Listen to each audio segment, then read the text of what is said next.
Bonjour à tous, j'espère que vous allez bien. Aujourd'hui on se retrouve pour un nouveau crash test de ma marque préférée, c'est la marque Natasha Denona avec la nouvelle Glam Palette.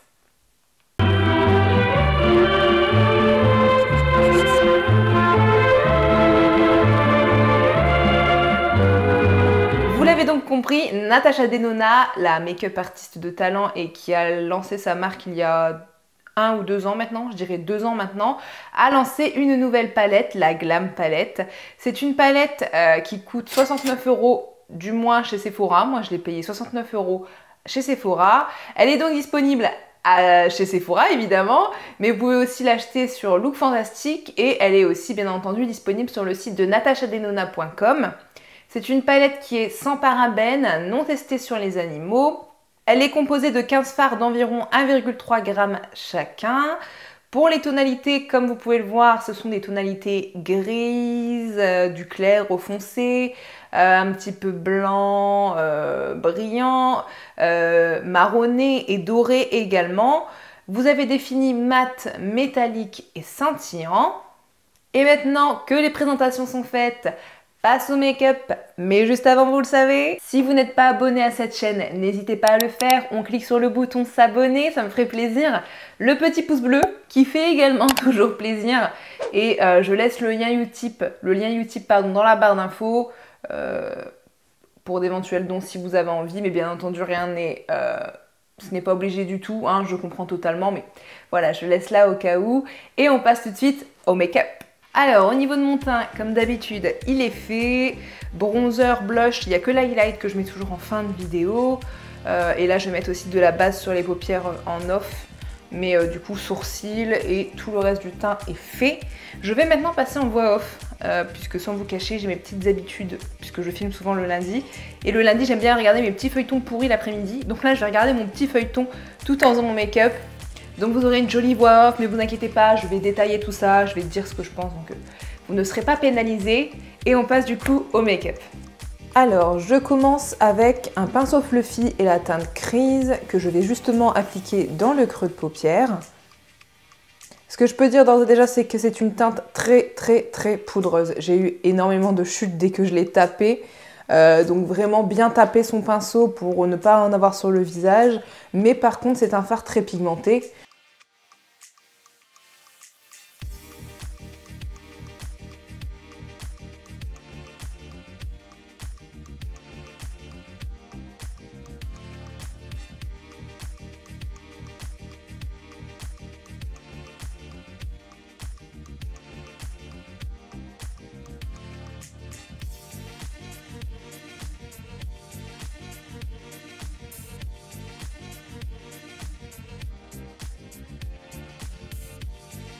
Donc je la mets dans le creux de paupière, je l'étire sur les côtés et je la redescends un petit peu sur la paupière du côté du coin externe pour faire un V qui va être fermé.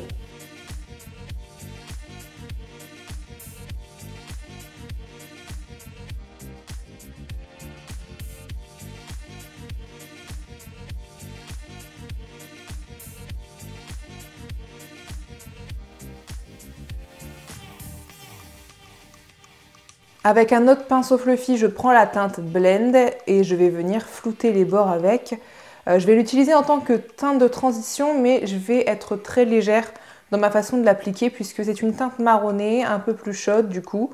Et moi, je voulais plus que le make-up soit gris et non marron, donc j'en ai vraiment mis juste un tout petit peu pour flouter les bords.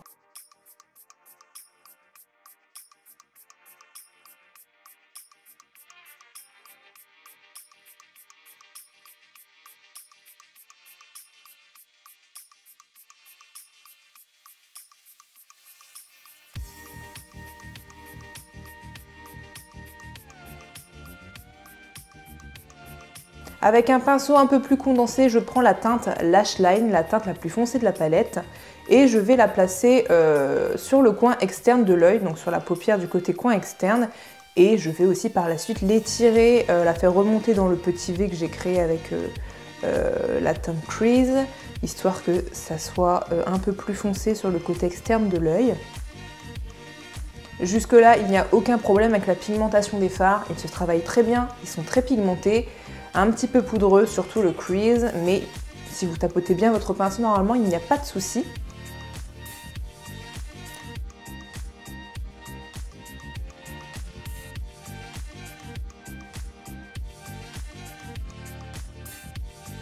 Je prends ensuite une déteinte Outer Eyelid, parce qu'il y en a pas mal qui ont le même nom, avec un pinceau plat. Et je vais venir la juxtaposer à la couleur foncée, donc la couleur précédente. J'en mets juste un tout petit peu, hein, pas sur toute la paupière, comme vous pouvez le voir. Et je le précise aussi, j'avais remis de la base sur ma paupière pour nettoyer un petit peu tout ça. C'est une très jolie couleur, mais c'est un fard crémeux, un fard pailleté, et comme toutes les palettes de Natasha Denona, et même les fards crémeux pailletés en général, elle s'applique toujours mieux aux doigts, c'est pourquoi je l'utilise après.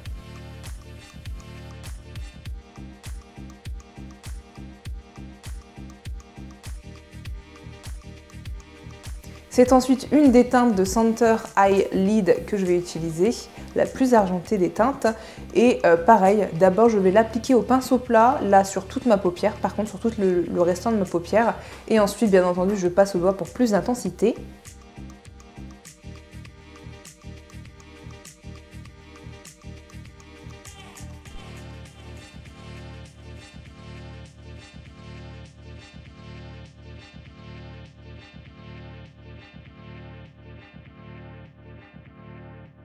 On n'oublie pas à chaque fois de travailler les liaisons entre les couleurs, hein, que ce soit avec un pinceau ou avec le doigt, histoire que ce soit plus joli. Et ensuite, je reprends le pinceau avec lequel j'avais utilisé Crease, donc le pinceau fluffy, et je viens reblender un petit peu le creux pour que ce soit un peu plus net.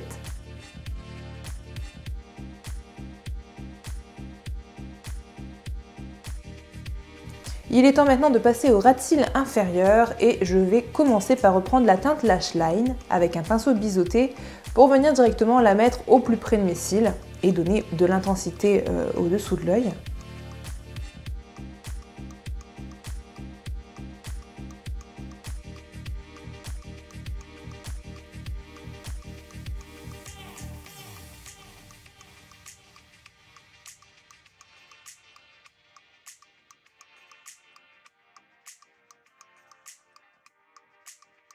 Et avec le pinceau fluffy avec lequel j'avais déjà utilisé Lash Line précédemment, je vais venir blender un petit peu et ça permettra de diffuser la couleur.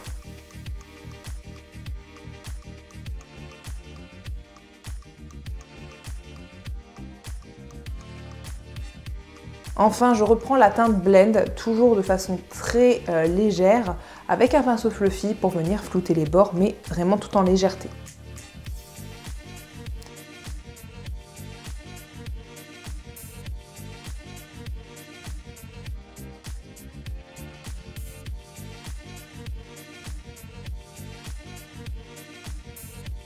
On finit évidemment par le coin interne avec la teinte Inner Corner et je vais venir directement la placer au petit doigt, du coup au niveau du point de lumière, et c'est une très jolie teinte, très lumineuse, on adore.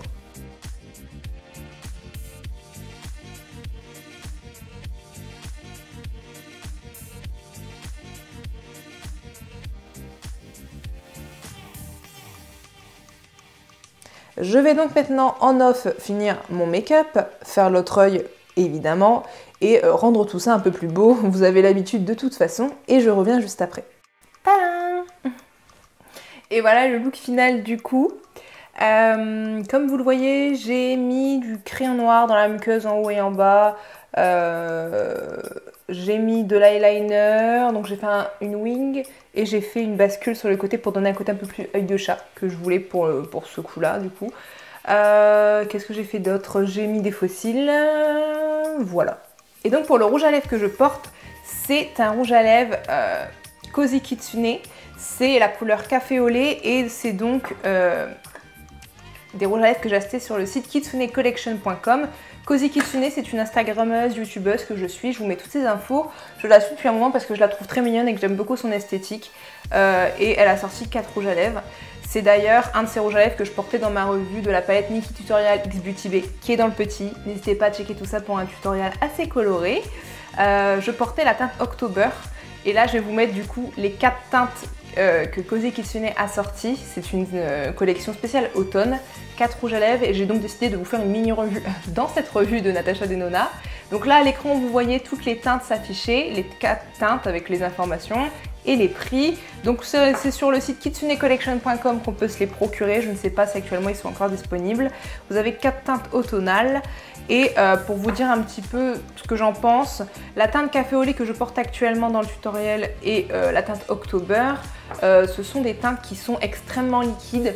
On dirait en fait que vous mettez de l'eau, voire de l'huile sur vos lèvres. Moi je trouve ça assez dérangeant parce que j'ai l'impression que ça ne va pas tenir. Et finalement après ça sèche et ça fait très joli. Mais à chaque fois moi j'en mets 2 couches du coup. Puisqu'au début je trouve ça vraiment très transparent et franchement ça me perturbe cette texture. Par contre les 2 autres teintes n'ont pas du tout cette texture là, ils ont une texture habituelle.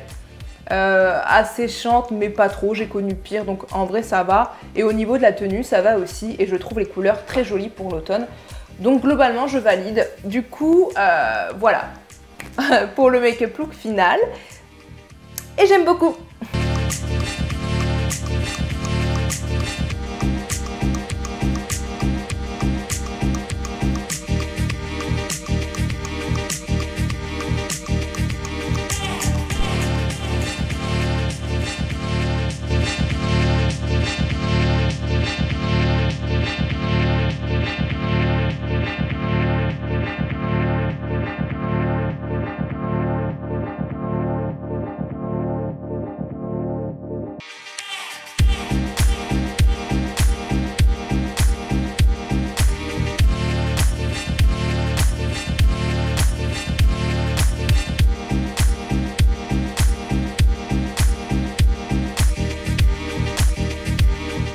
Il est donc temps pour moi de vous donner mon avis sur la Glam Palette de Natasha Denona. Si vous entendez des bruits, des enfants qui crient, etc., c'est normal, j'ai une école pas loin, la fenêtre est ouverte. C'est les aléas des tournages, on va dire. Et il fait chaud en plus, donc voilà. Du coup, au niveau du packaging, comme souvent chez Natasha Denona, c'est du plastique. Donc moi, j'adore parce que c'est très solide. Quand elle tombe, vous avez moins de risques que ce soit cassé, etc. Donc moi, je préfère quand c'est en plastique comme ça. C'est assez sobre, donc c'est assez élégant et puré, j'aime assez. Par contre, je pense que vous le voyez, mais on voit toutes les traces de doigts. Ça fait clairement dégueulasse. Et c'est souvent le cas chez les palettes de Natasha Denona. Donc c'est pas très joli. Mais bon, ça reste du solide. Donc on va dire que je valide ce packaging quand même. Au niveau du coup de la qualité, colorimétrie, etc. Colorimétrie, j'adore. Moi j'adore ces palettes-là, comme ça, dans les tons gris, marron, etc. C'est vraiment des teintes que j'aime beaucoup. J'adore les couleurs, mais d'un côté, j'adore aussi tout ce qui est gris, comme ça. Surtout l'automne arrive, l'hiver, les fêtes de fin d'année, je trouve que ça va être parfait. Toutes les teintes un peu pailletées pour faire des beaux smokies, etc. etc. Moi j'aime vraiment beaucoup tout ça.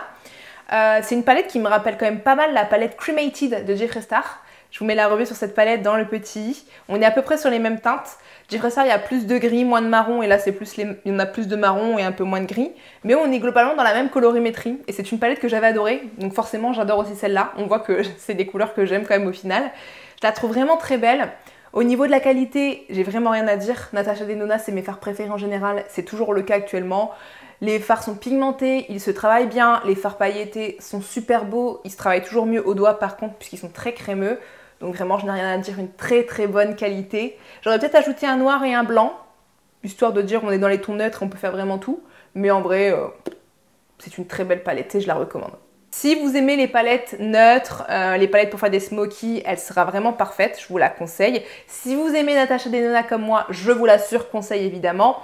Et si vous êtes juste fan de make-up, je vous la conseille aussi. Je vous la conseille dans tous les cas puisque je suis très fan de cette palette. C'est encore une fois une belle réussite pour moi.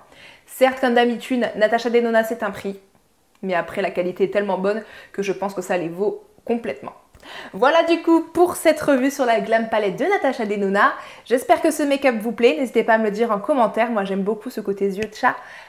N'hésitez pas à me dire si Natasha Denona c'est une marque que vous aimez, si vous comptez vous procurer cette palette, enfin tout ce que vous voulez. Et moi je vous dis à très bientôt pour une prochaine vidéo. Ciao!